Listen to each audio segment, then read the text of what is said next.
Assalamualaikum warahmatullahi wabarakatuh.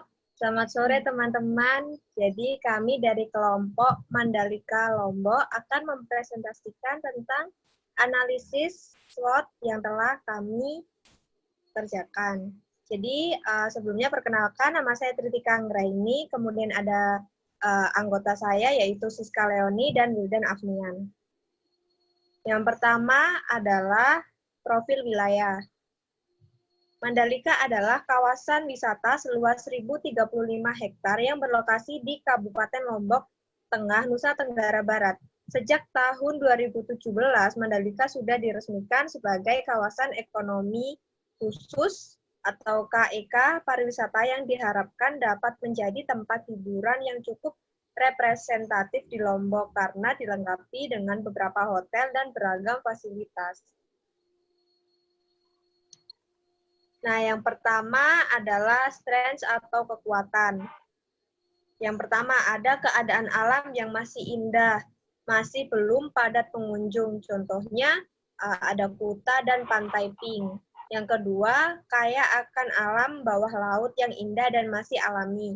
Banyak macam biota laut yang masih terlindungi habitatnya. Yang ketiga, ombak yang baik untuk aktivitas water sport seperti surfing atau snorkeling.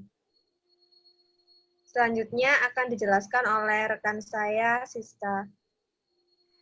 Oke, selanjutnya ada upacara Bau Nyale dari suku Sasak di Kuta Lombok menjadi daya tarik wisatawan.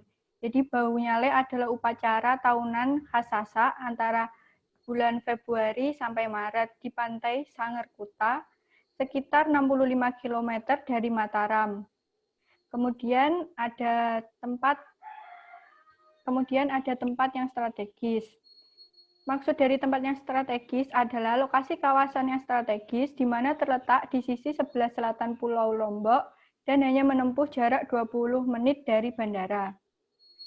Terus selanjutnya telah dibangun sirkuit MotoGP. Kedepannya, Mandalika akan memiliki sirkuit MotoGP seiring dengan rencana pengelolaan dan pengembangan kawasan ekonomi khusus atau KEK Mandalika, kawasan yang berbasis pariwisata. Pemerintah Indonesia melalui BUMN PT Indonesia Tourism Development Cooperation telah menandatangani MOU dengan perusahaan konstruksi dari Prancis. Next. Selanjutnya ada weakness atau kelemahan. Yang pertama ada jarak dari pantai ke akomodasi atau hotel lumayan jauh. Sulit dijangkau angkutan umum dan jarang ada angkutan umum. Lalu yang kedua ada toilet umum tidak memadai, masih dalam tahap pembangunan. Di sini sulitnya menemukan toilet umum menjadi kelemahan daerah wisata khususnya di daerah yang digunakan sebagai destinasi wisata.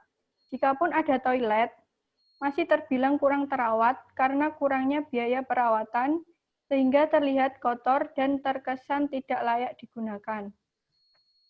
Kemudian ada tidak adanya area khusus untuk pedagang kaki lima. Kurangnya tempat atau area PKL membuat banyak pedagang asongan yang memilih untuk berjualan di sekitar destinasi wisata dan terkesan tidak tertata, karena mereka juga mengganggu kenyamanan pengunjung. Kemudian, lahan parkir yang terlalu mepet dengan garis pantai akan membahayakan wisatawan. Lahan parkir juga menjadi permasalahan di wilayah ini.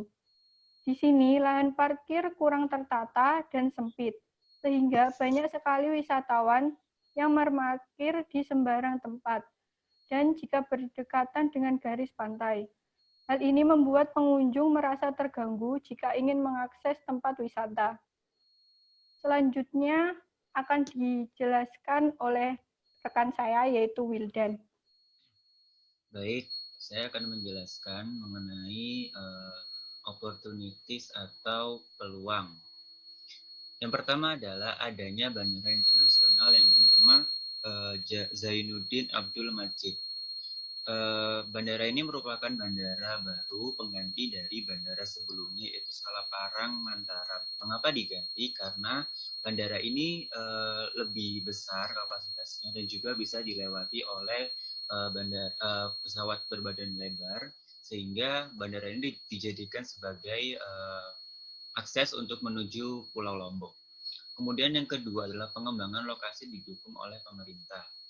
Karena Mandalika termasuk 10 Bali baru, maka pemerintah lebih berfokus pada pembangunan. Diharapkan dengan pembangunan ini, aspek-aspek lainnya bisa terbangun juga, mulai dari aksesibilitas, yaitu jalan, listrik, maupun air, dan kemudian fasilitas-fasilitas yang bisa dibangun oleh pemerintah. Kemudian adalah usaha penyewaan alat surfing atau water sport lain dapat menjadi peluang usaha. Dengan dibangun Mandalika sebagai tempat wisata, maka masyarakat di sekitar bisa menyewakan alat-alat surfing maupun water sport, sehingga akan berdampak pada ekonomi masyarakat sekitar.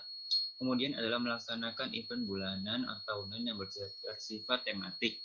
Ya, karena banyak budaya yang bisa ditampilkan oleh penduduk sekitar, maka biasanya pada bulan-bulan atau tahun tertentu akan diadakan event seperti festival maupun pameran. Oke, next. Kemudian adalah threat atau ancaman. Yang pertama adalah munculnya pesaing. Dengan tidak dipungkiri pula bahwa Bali masih merupakan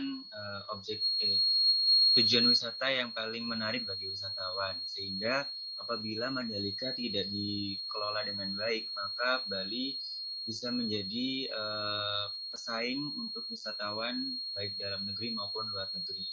Kemudian adalah adanya kerusakan lingkungan akibat aktivitas wisata. Tidak dipungkiri juga dengan adanya aktivitas wisata, dampak yang ditimbulkan bisa negatif maupun positif. Positifnya adalah daerah tersebut bisa menjadi ramai dan ekonomi berjalan lancar, namun dampak negatifnya adalah kerusakan lingkungan, karena banyak dari pengelola wisata yang kurang melihat atau kurang memperhatikan lingkungan sekitar, sehingga apabila tidak dikelola dengan baik, maka lingkungan tersebut akan rusak.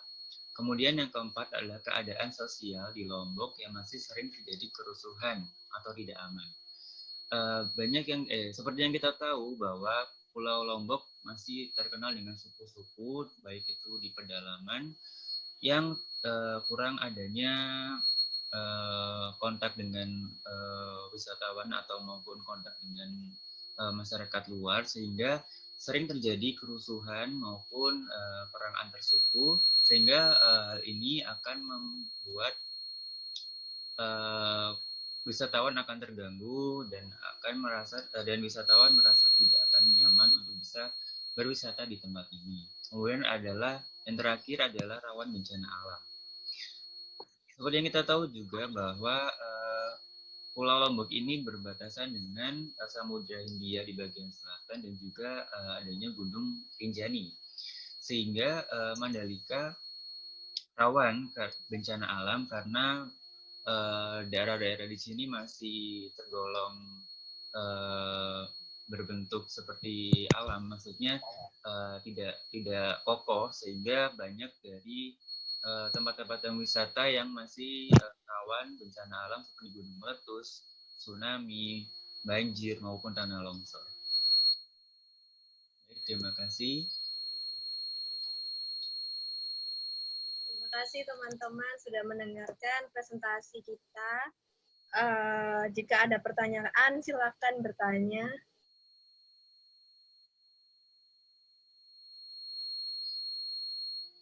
Baik, saya rasa sudah cukup.